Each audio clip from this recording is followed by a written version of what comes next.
Hey everyone, today we're going to talk about the exec built-in function in Python 3. So we'll start with a quick look at the docs.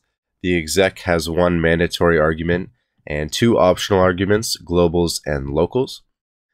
This first object can either be a string or a code object. Basically what a code object means is just a bunch of code that you can execute, thus exec.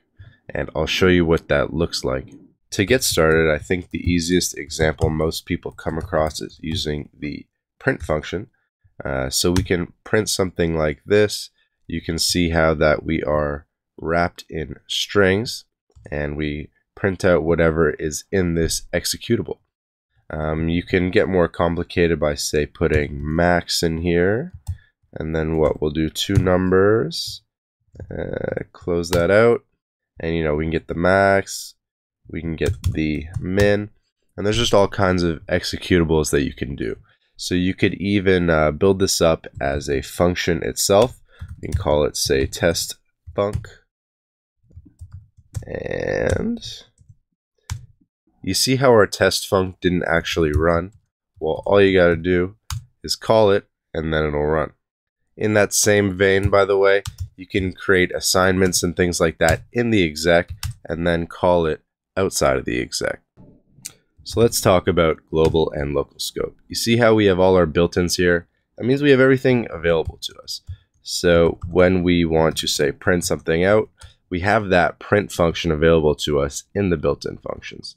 But what happens if we say add, and hopefully I get this syntax right, say we have built-ins none.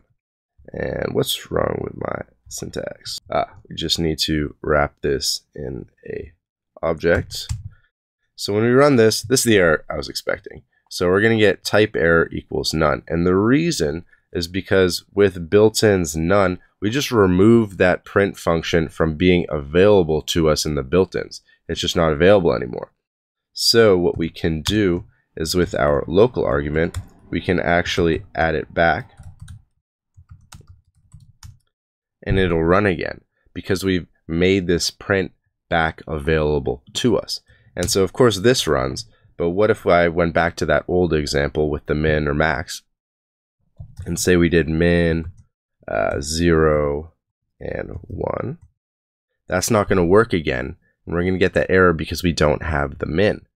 And so if we want it, we just need to add it to our locals. And there you have it. We have the min, and so we're going to get the min of 0 and 1, which of course is 0. So in general, that's the common use case I see, is people want to remove all the built-ins in the global so that just you don't have everything there for safety purposes and whatnot. And then you can explicitly add back the built-in functions that you want.